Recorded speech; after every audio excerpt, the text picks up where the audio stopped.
সুপ্রভাত বন্ধুরা, আজ হলো 20 জুলাই সোমবার। আজকের সকালের বিশেষ বিশেষ খবরগুলি হলো, আজ থেকে সংসদের বর্ষাকালীন অধিবেশন শুরু। আগামী 13ই আগস্ট এই অধিবেশনের সমাপ্তি হবে। বিস্তারিত থাকবে প্রতিবেদনে। ভুয়ো অর্থাৎ নকল আধার কার্ডের মাধ্যমে ভারতে বসবাস, ধর্মনগরে বাংলাদেশি মহিলা ও স্থানীয় যুবক গ্রেফতার। বদরপুরের নাম পরিবর্তনের বিরোধিতায় গঠিত হল প্রতিরোধ কমিটি। গ্রামীণ উন্নয়নে তৃণমূলকে অগ্রাধিকার। শ্রীভূমি করিমগঞ্জ জেলার পাতারকান্দিতে পঞ্চায়েত প্রতিনিধিদের সঙ্গে বৈঠকে মন্ত্রী কৃষ্ণেন্দু পালের। হাইলাকান্দিতে পুলিশের বড় সাফল্য, দুটি বাড়ির চুরির ঘটনায় গ্রেফতার 4। সীমা বিবাদের নামে বন ধ্বংস করা কোনো কারণেই সহ্য করা হবে না, বললেন মন্ত্রী জয়ন্তমল্ল বড়ুয়া। রাজ্য সরকারের বাজেটে উল্লেখ করা পাইপের মাধ্যমে জলসেচ নেটওয়ার্ক গড়ে তুলতে 4,000 কোটি টাকার পরিকল্পনা। মন্তব্য অসমের মুখ্যমন্ত্রী হিমন্ত বিশ্ব শর্মার। শিলচর কাছাড় জেলার সেন্সাস অর্থাৎ লোক গণনার জন্য এনুমারেটর ও সুপারভাইজারদের প্রশিক্ষণ আজ থেকে শুরু। শ্রীভূমি জেলা বিজেপির সাংগঠনিক বৈঠকে ঐক্যবদ্ধভাবে কাজের আহ্বান মন্ত্রী কৃষ্ণেন্দু পালের। সাতকরাকান্দি পঞ্চায়েত কার্যালয়ের বাউন্ডারি ও জাঞ্জারবালির অঙ্গনওয়াড়ি কেন্দ্রের উদ্বোধন। 4 দিন ভারী বৃষ্টিপাতের সতর্কতা জারি। ভারী বৃষ্টিপাতের পূর্বাভাসে রেড অ্যালার্ট জারি করল আবহাওয়া বিভাগ অর্থাৎ আইএমডি। এবং শ্রীভূমি করিমগঞ্জ জেলার লোকগণনা অর্থাৎ সেন্সাসের এনুমারেটর ও সুপারভাইজারদের 3টি পর্যায়ের প্রশিক্ষণের সূচি প্রকাশ। তাহলে বিস্তারিত খবরে যাওয়ার আগে অবশ্যই ভিডিওটিতে একটি লাইক দিয়ে চ্যানেলটি সাবস্ক্রাইব করে পাশের বেল আইকনটি বাজিয়ে রাখবেন এবং ফেসবুক পেজে দেখা থাকলে পেজটি ফলো করে ভিডিওটি শেয়ার করবেন, যাতে সঠিক খবরগুলি সবার কাছে পৌঁছাতে পারি। এবার শুনুন আজকের খবরের বিস্তারিত। প্রথম খবর, আজ থেকে সংসদের বর্ষাকালীন অধিবেশন শুরু। আগামী 13ই আগস্ট এই অধিবেশনের সমাপ্ত হবে। আজ থেকে সংসদের বর্ষাকালীন অধিবেশন শুরু হওয়ার পূর্বে সরকারের আহ্বানে গতকাল এক সর্বদলীয় বৈঠক অনুষ্ঠিত হয়েছে। প্রতিরক্ষামন্ত্রী রাজনাথ সিংয়ের অধ্যক্ষতায় অনুষ্ঠিত বৈঠকে সংসদীয় পরিক্রমা মন্ত্রী কিরেন রিজিজু এবং রাজ্যসভার নেতা জেপি নাড্ডা অংশগ্রহণ করেন। বৈঠকে শ্রী রিজিজু অধিবেশনের কাজকর্ম সুষ্ঠুভাবে পরিচালনা করার জন্য গঠনমূলক আলোচনার উপরে জোর দেন এবং এই ক্ষেত্রে তিনি সবার সহযোগিতা কামনা করেন। গতকাল বৈঠক আরম্ভ হওয়ার পরে বিরোধী পক্ষের সদস্যরা বিভিন্ন বিষয় নিয়ে প্রতিবাদ সাব্যস্ত করে বৈঠক ত্যাগ করেন। পরে কংগ্রেস সাংসদ জয়রাম রমেশ, সিপিআইএম নেতা জয় বৃষ্টাস, জেএএম এর মহুয়া মাঝি এবং তৃণমূল কংগ্রেসের সাংসদ মহুয়া মৈত্র পুনরায় বৈঠকে অংশগ্রহণ করেন। উল্লেখ্য, সংসদের বর্ষাকালীন অধিবেশনে বেশ কয়েকটি গুরুত্বপূর্ণ বিল উত্থাপন করা হবে।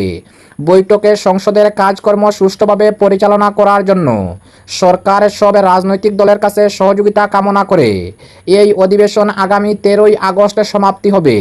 অপরদিকে ভুয়ো অর্থাৎ নকল আধার কার্ডের মাধ্যমে ভারতে বসবাস, ধর্মনগরে বাংলাদেশি মহিলা ও স্থানীয় যুবক গ্রেফতার। ভুয়ো আধার কার্ডের মাধ্যমে ভারতে অবৈধভাবে বসবাসের অভিযোগে এক বাংলাদেশি মহিলা এবং তাকে আশ্রয় ও সহযোগিতা করার অভিযোগে এক স্থানীয় যুবককে গ্রেফতার করেছে ধর্মনগর থানার পুলিশ।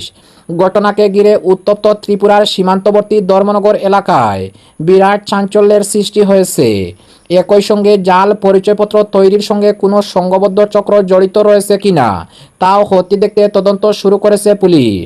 পুলিশ সূত্রে জানা গেছে, শনিবার ধর্মনগর থানার 2026 DMN PS 45 নম্বরের একটি মামলা রুজু করা হয়েছে।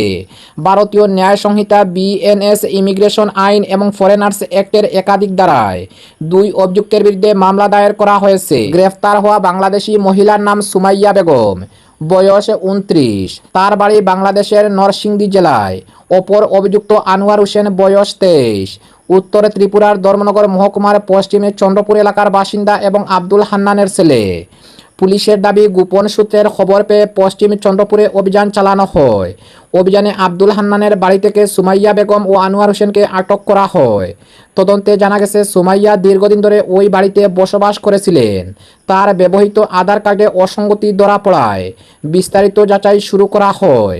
পরে নথিপত্র পরীক্ষা করে তিনি বাংলাদেশের নাগরিক বলে নিশ্চিত হওয়ার পর তাকে গ্রেফতার করা হয়। পাশাপাশি তাকে অবৈধভাবে ভারতে অবস্থান করতে আশ্রয় ও সহযোগিতা করার অভিযোগে আনোয়ার হোসেনকেও গ্রেফতার করা হয়েছে। ধর্মনগর থানার ভারপ্রাপ্ত আধিকারিক ওসি মীনা দেববর্মা জানান, তদন্তে প্রাপ্ত তথ্যের ভিত্তিতে সংশ্লিষ্ট আইনে মামলা নথিভুক্ত করা হয়েছে। রবিবার 2 অভিযুক্তকে ধর্মনগর আদালতে পেশ করা হয়েছে। পুলিশের বক্তব্য অনুযায়ী তদন্ত এখনও প্রাথমিক পর্যায়ে রয়েছে। এ ঘটনায় অন্য কেউ জড়িত রয়েছে কিনা এবং ভুয়ো আধার সহ অন্যান্য পরিচয়পত্র তৈরির সঙ্গে কোনো বৃহত্তর জালিয়াতি চক্রের যোগসূত্র রয়েছে কিনা তাও খতিয়ে দেখা হচ্ছে। তদন্তের অগ্রগতির সঙ্গে সঙ্গে আরও গুরুত্বপূর্ণ তথ্য সামনে আসতে পারে বলে মনে করছেন তদন্তকারীরা। অপরদিকে বদরপুরের নাম পরিবর্তনের বিরোধিতায় গঠিত হল প্রতিরোধ কমিটি। শতাধিক বছরের ঐতিহ্যবাহী বদরপুরের ইতিহাস ও স্বকীয়তা রক্ষার দাবিতে এবং সম্ভাব্য নাম পরিবর্তনের উদ্যোগের প্রতিবাদে রবিবার বদরপুরে এক নাগরিক অভিবর্ধন অনুষ্ঠিত হয়েছে। খান সুইট সংলগ্ন ভবনে আয়োজিত এক সভায় এলাকার বিশিষ্ট নাগরিক, সমাজকর্মী, আইনজীবী, শিক্ষাবিদ ও সাংস্কৃতিক ব্যক্তিত্বরা অংশগ্রহণ করেন। এই সভায় সভাপতিত্ব করেন বিশিষ্ট সমাজসেবী ও জাগিরোজ পেপার মিলের প্রাক্তন জেনারেল ম্যানেজার মাহমুদুর রহমান। উদ্বোধনী পর্বে বিদ্রোহী কবি কাজী নজরুল ইসলামের রচিত একই বৃন্তে দুটি কুসুমে হিন্দু মুসলমান গানটি সময়তভাবে পরিবেশন করেন জয়দীপ দাস, লক্ষ্মী দাস ও রাধা কুহর। আহ্বায়কদের পক্ষে মূল প্রস্তাব উপস্থাপন করেন প্রাক্তন অধ্যক্ষ ও সমাজকর্মী হিফজুর রহমান। প্রস্তাবের সমর্থনে বক্তব্য রাখেন আইনজীবী অরুণাংশু ভট্টাচার্য, প্রবীণ আইনজীবী জ্যোতিষ পুরকায়স্থ, অ্যাডভোকেট সুব্রত কুমার পাল, আব্দুল কালাম তাফাদার, বদরুল হক চৌধুরী, রূপক রক্ষিত মৌলানা আতাউর রহমান, তরণ গো, প্রজ্জ্বল দেব সহ একাধিক বিশিষ্ট ব্যক্তিরা। বক্তারা অভিযোগ করেন, জনমতের তোয়াক্কা না করে বদরপুরের নাম পরিবর্তনের উদ্যোগ নেওয়া হয়েছে। তাদের দাবি, বদরপুর পুরসভার এলাকাকে অন্তর্ভুক্ত করে নতুন নামে একটি পুরসভা গঠনের পরিকল্পনা করা হয়েছে, যা ভবিষ্যতে গোটা বদরপুরের নাম পরিবর্তনের পথ প্রশস্ত করতে পারে। তারা আরও উল্লেখ করেন, সংবাদ মাধ্যমে প্রকাশিত তথ্য অনুযায়ী এ বিষয়ে মুখ্যমন্ত্রীর কাছেও আবেদন জানানো হয়েছে। সভায় বক্তারা বলেন, বদরপুর শুধু একটি ভৌগোলিক নাম নয়, এটি শতাব্দী প্রাচীন ইতিহাস, সংস্কৃতি, স্বাধীনতা আন্দোলনকারী, মাতৃভাষা আন্দোলন এবং রেলনগরী হিসাবে সমৃদ্ধ ঐতিহ্যের ধারক। তাদের মতে এই নাম পরিবর্তনের উদ্যোগ ভবিষ্যৎ প্রজন্মের ইতিহাস চর্চা, সাংস্কৃতিক পরিচয়, ঐতিহ্যের জন্য ক্ষতিকর হতে পারে। বক্তারা আরও অভিযোগ করেন, ডিলিমিটেশনের মাধ্যমে বদরপুর বিধানসভা কেন্দ্র বিলুপ্ত করা এবং শহরাঞ্চলকে কাছাড় জেলায় অন্তর্ভুক্ত করার পর এবার নাম পরিবর্তনের উদ্যোগ নেওয়া হয়েছে, যা এলাকার মানুষের নাগরিক অধিকার ও আত্মপরিচয়ের উপর আঘাত আনবে বলে তারা মনে করেন। সভায় উপস্থিত বক্তাদের দাবি, বদরপুরের নাম পরিবর্তনের ফলে সাধারণ মানুষের কোনো বাস্তব উপকার হবে না, বরং সরকারি নথিপত্র পরিবর্তন সহ নানা প্রশাসনিক ও আর্থিক জটিলতার মুখোমুখি হতে হবে। তারা করিমগঞ্জ জেলার নাম পরিবর্তনের বিরোধিতায় পূর্বে অনুষ্ঠিত আন্দোলনের প্রসঙ্গ উল্লেখ করেন। সভা থেকে সর্বসম্মতিক্রমে ঐতিহ্যমণ্ডিত বদরপুরের নাম পরিবর্তন প্রতিরোধ নাগরিক কমিটি গঠনের সিদ্ধান্ত নেওয়া হয়।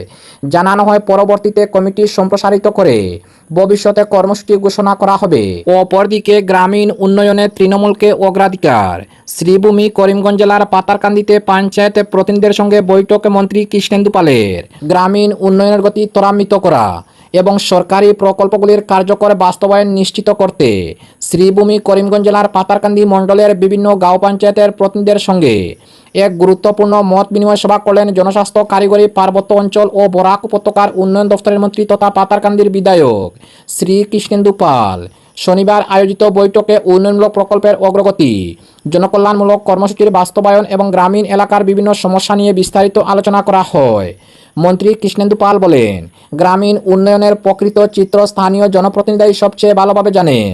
অপরদিকে হাইলাকান্দি পুলিশের বড় সাফল্য, 2টি বাড়ির চুরির ঘটনায় গ্রেফতার 4। মাত্র কয়েকদিনের ব্যবধানে সংগঠিত 2টি বাড়ি চুরির ঘটনার রহস্য উদ্ঘাটন করল বরাক উপত্যকার হাইলাকান্দি পুলিশ। দ্রুত তদন্ত চালিয়ে 4 জন অভিযুক্তকে গ্রেফতার করা হয়েছে। এছাড়া চুরি হওয়া 21.60 গ্রাম স্বর্ণালঙ্কার এবং 819.19 গ্রাম রৌপ্য অলঙ্কার সম্পূর্ণ উদ্ধার করেছে। পুলিশের এই তৎপরতায় এলাকায় আইন শৃঙ্খলা রক্ষায় গুরুত্বপূর্ণ সাফল্য হিসাবে বিবেচিত হচ্ছে। ঘটনার তদন্ত এখনও অব্যাহত রয়েছে। অপরদিকে সীমা বিবাদের নামে বন ধ্বংস করা কোনো কারণেই সহ্য করা হবে না বললেন মন্ত্রী জয়ন্তমল্ল বড়ুয়া। সীমা বিবাদের নামে বন ধ্বংস করা কোনো অবস্থায় সহ্য করা হবে না বলে রাজ্যের বন ও পরিবেশ মন্ত্রী জয়ন্তমল্ল বড়ুয়া জানিয়েছেন। আসন্ন বন্যপ্রাণী পর্যটন বর্ষের প্রস্তুতি এবং কাজিরাঙ্গা জাতীয় উদ্যান সংরক্ষণ তথা বহনক্ষম পর্যটনের সার্বিক পরিকল্পনা প্রস্তুত করার উদ্দেশ্যে গতকাল কহরা বন অভিবর্তন কেন্দ্রে অনুষ্ঠিত পর্যালোচনা বৈঠকের পর সাংবাদিকদের সঙ্গে কথাবার্তায় বনমন্ত্রী একথা জানান। বনাঞ্চলে বেদখলমুক্ত করা এবং ধ্বংসের হাত থেকে রক্ষা করা সরকারের সংকল্পের বিষয়ে উল্লেখ করে মন্ত্রী শ্রী বড়ুয়া বলেন, চিরাং ভুটান সীমান্তের বন ধ্বংসের খবরের প্রতি লক্ষ্য রেখে বিভাগ সতর্ক দৃষ্টি রেখেছে এবং সংশ্লিষ্ট স্থানে আধিকারিক নিয়োজিত করেছে। বনাঞ্চলের জমি অবৈধভাবে দখল করা লোকেদের উচ্ছেদ করা হবে এবং অবৈধ জমি দখলমুক্ত করার জন্য অসমের রাজ্য সরকার কঠোর ব্যবস্থা গ্রহণ করবে বলে মন্ত্রী জানান। আগামী দিনেও এই উচ্ছেদ অভিযান অব্যাহত থাকবে বলে মন্ত্রী বলেন। উল্লেখ্য, বন বিভাগে বালি ও পাথর পরিবহনের জন্য ব্রাউন ট্রানজিট লাইসেন্স সহ পরিবহন লাইসেন্স লাভ করার জন্য অনলাইন ব্যবস্থা প্রবর্তন করেছে। এই ব্যবস্থার ফলে রাজস্ব সংগ্রহ বৃদ্ধি পেয়েছে বলে মন্ত্রী উল্লেখ করেন। অপরদিকে রাজ্য সরকারের বাজেটে উল্লেখ করা পাইপের মাধ্যমে জলসেচ নেটওয়ার্ক গড়ে তুলতে 4,000 কোটি টাকার পরিকল্পনা। মন্তব্য অসমের মুখ্যমন্ত্রী হিমন্ত বিশ্ব শর্মার। রাজ্য সরকার চাপযুক্ত পাইপের মাধ্যমে জলসেচ নেটওয়ার্ক গড়ে তোলার জন্য পরবর্তী 5 বছরে 4,000 কোটি টাকা বিনিয়োগের পরিকল্পনা করেছে। অসমের মুখ্যমন্ত্রী ডক্টর হিমন্ত বিশ্ব শর্মা সামাজিক মাধ্যমে বাজেট উল্লেখ করা এই জলসেচ উদ্যমের বিষয়ে বিস্তারিত জানান। তিনি বলেন, প্রতি ফোঁটা জলে অধিক শস্য উৎপাদনের দৃষ্টিভঙ্গি অনুযায়ী জলের অপচয় রোধ করা এবং জলসেচের সামর্থ্য বৃদ্ধি করার উদ্দেশ্যে এই পদক্ষেপ গ্রহণ করা হয়েছে। মুখ্যমন্ত্রী হিমন্ত বিশ্ব শর্মা বলেন, প্রথমে বরাক, সুবনশিরি, মানা, বেকি, পুটিমারি, কপিলি সহ গুরুত্বপূর্ণ নদ নদীগুলির জলপৃষ্ঠের পুঙ্খানুপুঙ্খ মূল্যায়ন করবে। এই মূল্যায়নের ভিত্তিতে কৃষি জমিতে জল সরবরাহ করার উদ্দেশ্যে পাম্পের সাহায্যে চাপযুক্ত পাইপের মাধ্যমে ক্ষুদ্র ও মাঝারি জলসেচ প্রকল্প রূপায়ণ করা হবে। এই উদ্যম রাজ্যের জলসেচ ব্যবস্থা সুদৃঢ় করবে এবং উৎপাদন বৃদ্ধি করা সহ কৃষকদের আয় বৃদ্ধির ক্ষেত্রে সহায়ক হবে বলে অসমের মুখ্যমন্ত্রী মন্তব্য করেন। অপরদিকে শিলচর কাছাড় জেলার সেন্সাস অর্থাৎ লোক গণনার জন্য এনুমারেটর ও সুপারভাইজারদের প্রশিক্ষণ আজ থেকে শুরু। শিলচর কাছাড় জেলার জনগণনা অর্থাৎ সেন্সাসের জন্য এনুমারেটর ও সুপারভাইজারদের প্রশিক্ষণ কর্মশালা আজ থেকে শিলচর কাছাড় কলেজে অনুষ্ঠিত হবে। শিলচর কাছাড় জেলায় এই প্রশিক্ষণ কর্মশালা 4টি পর্যায়ে অনুষ্ঠিত হবে। প্রথম পর্যায়ে আজ থেকে আগামী 22 জুলাই পর্যন্ত প্রশিক্ষণ প্রদান করা হবে। অনুরূপভাবে দ্বিতীয় পর্যায়ে 24, 25 এবং 27 জুলাই প্রদান করা হবে। তৃতীয় পর্যায়ে 29 জুলাই থেকে 31 জুলাই পর্যন্ত প্রদান করা হবে এবং চতুর্থ পর্যায়ে 3রা আগস্ট থেকে আগামী 5 আগস্ট পর্যন্ত প্রতিদিন সকাল 9:30 থেকে বিকেল 5টা পর্যন্ত এই প্রশিক্ষণ অনুষ্ঠিত হবে। অপরদিকে শ্রীভূমি করিমগঞ্জ জেলার বিজেপির সাংগঠনিক বৈঠকে ঐক্যবদ্ধভাবে কাজের আহ্বান মন্ত্রী কৃষ্ণেন্দু পালের। সংগঠনকে আরও শক্তিশালী ও জনমুখী করে তোলার লক্ষ্যে শ্রীভূমি করিমগঞ্জ জেলা বিজেপির উদ্যোগে রবিবার এক গুরুত্বপূর্ণ সাংগঠনিক বৈঠক অনুষ্ঠিত হয়েছে। বৈঠকে উপস্থিত ছিলেন রাজ্যের জনস্বাস্থ্য, কারিগরি, পার্বত্য ও বরাক উপত্যকার উন্নয়ন বিভাগের মন্ত্রী তথা পাতারকান্দির বিধায়ক কৃষ্ণেন্দু পাল। সভায় জেলার সাংগঠনিক কার্যক্রমের মূল্যায়নের পাশাপাশি আগামী দিনের কর্মসূচি ও সাংগঠনিক রূপরেখা নিয়ে বিস্তারিত আলোচনা করা হয়। বৈঠকে বক্তব্য রাখতে গিয়ে মন্ত্রী কৃষ্ণেন্দু পাল বলেন, একটি রাজনৈতিক সংগঠনের মূল ভিত্তি তৃণমূল স্তরের কর্মীরা বুথ, মণ্ডল ও জেলা স্তরে সুসংহত সমন্বিতভাবে কাজ করলেই সংগঠন আরও শক্তিশালী হবে। তিনি বলেন, মানুষের আস্থা অর্জন এবং সেই আস্থা ধরে রাখার একমাত্র উপায় হলো জনসেবাকে সর্বোচ্চ গুরুত্ব দেওয়া। তাই কর্মীদের সবসময় সাধারণ মানুষের পাশ থেকে তাদের সমস্যা সমাধানে উদ্যোগী হওয়ার আহ্বান জানান তিনি। অপরদিকে সাতকরা পঞ্চায়েত কার্যালয়ের বাউন্ডারি ও জাঞ্জারবালির অঙ্গনওয়াড়ি কেন্দ্রের উদ্বোধন। শিলচরের সুনাই বিধানসভা এলাকার উন্নয়নমূলক প্রকল্পের ধারাবাহিকতায় রবিবার সাতকরাকান্দি গ্রাম পঞ্চায়েতের কার্যালয়ের নবনির্মিত বাউন্ডারি দেওয়ালের উদ্বোধন করেন সুনাইয়ের বিধায়ক আমিনুল হক লস্কর। পঞ্চদশ অর্থ কমিশনের আওতায় 3,44,000 টাকা ব্যয়ে নির্মিত এই বাউন্ডারি দেওয়ালের ফলক উন্মোচনের মাধ্যমে প্রকল্পটির আনুষ্ঠানিক উদ্বোধন করা হয়। এরপরে বিধায়কের জাঞ্জারবালি এলাকায় 3,47,000 টাকা ব্যয়ে নির্মিত একটি নতুন অঙ্গনওয়াড়ি কেন্দ্রের উদ্বোধন করে। অপরদিকে 4 দিন ভারী বৃষ্টিপাতের সতর্কতা জারি। ভারী বৃষ্টিপাতের পূর্বাভাসের জন্য রেড অ্যালার্ট জারি করল আইএমডি অর্থাৎ আবহাওয়া দপ্তর। ভারতীয় আবহাওয়া দপ্তর উত্তর পূর্বাঞ্চলে ভারী বৃষ্টিপাত, বন্যা এবং ভূমিধসের আশঙ্কা প্রকাশ করেছে। অরুণাচল প্রদেশের সবচেয়ে বেশি ঝুঁকি রয়েছে। অসমের গৌহাটির আঞ্চলিক আবহাওয়া কেন্দ্রের পূর্বাভাসে জানিয়েছে 21 জুলাই পর্যন্ত উত্তর পূর্বের বেশ কয়েকটি রাজ্যে ভারী বৃষ্টিপাত অব্যাহত থাকবে। আবহাওয়া দপ্তর সতর্ক করেছে, দীর্ঘ সময় ধরে বৃষ্টিপাতের ফলে হঠাৎ বন্যা, ভূমিধস, সড়ক ধসে পড়তে পারে। বিশেষ করে অরুণাচল প্রদেশের পার্বত্য জেলাগুলিতে বন্যার মাত্রা বাড়তে পারে। দক্ষিণ পশ্চিম মৌসুমি পূর্ব উত্তর ভারতে সক্রিয় থাকার সাথে সাথে সাম্প্রতিক আবহাওয়ার পরামর্শটি এসেছে, যা গত কয়েক সপ্তাহ ধরে বেশ কয়েকটি রাজ্যে স্বাভাবিকের চেয়ে বেশি বৃষ্টি নিয়ে এসেছে। উত্তর পূর্ব ভারতে বিস্তৃত বৃষ্টিপাতের পূর্বাভাস অনুযায়ী গৌহাটির আঞ্চলিক আবহাওয়া কেন্দ্র কর্তৃক প্রকাশিত সবচেয়ে বুলেটিন অনুযায়ী চলতি আবহাওয়ার সময় অসম, অরুণাচল প্রদেশ, মেঘালয়, নাগাল্যান্ড, মণিপুর, মিজোরাম এবং ত্রিপুরার বিস্তীর্ণ বর্ষণের সম্ভাবনা রয়েছে। এবং আজকের শেষ খবরটি, শ্রীভূমি করিমগঞ্জ জেলার লোকগণনা অর্থাৎ সেন্সাসের জন্য এনুমারেটর ও সুপারভাইজারদের 3টি পর্যায়ের প্রশিক্ষণের সূচি প্রকাশ। শ্রীভূমি করিমগঞ্জ জেলায় আসন্ন জনগণনা অর্থাৎ সেন্সাসের জন্য এনুমারেটর ও সুপারভাইজারদের 3টি পর্যায়ে প্রশিক্ষণ কর্মশালার সূচি প্রকাশ করা হয়েছে। জেলায়ুক্তের পক্ষ থেকে এক বিজ্ঞপ্তিতে বলা হয়েছে, প্রথম পর্যায়ের প্রশিক্ষণ আগামী 23 থেকে 25 জুলাই পর্যন্ত অনুষ্ঠিত হবে। আগামী 27 জুলাই থেকে 29 জুলাই পর্যন্ত দ্বিতীয় পর্যায়ের প্রশিক্ষণ অনুষ্ঠিত হবে এবং 31 জুলাই, 1 আগস্ট এবং 3 আগস্ট থেকে তৃতীয় পর্যায়ের প্রশিক্ষণ অনুষ্ঠিত হবে। বিজ্ঞপ্তিতে জানানো হয়েছে, প্রশিক্ষণ শ্রীভূমি করিমগঞ্জ শহরের রবীন্দ্র সদন মহিলা কলেজে অনুষ্ঠিত হবে।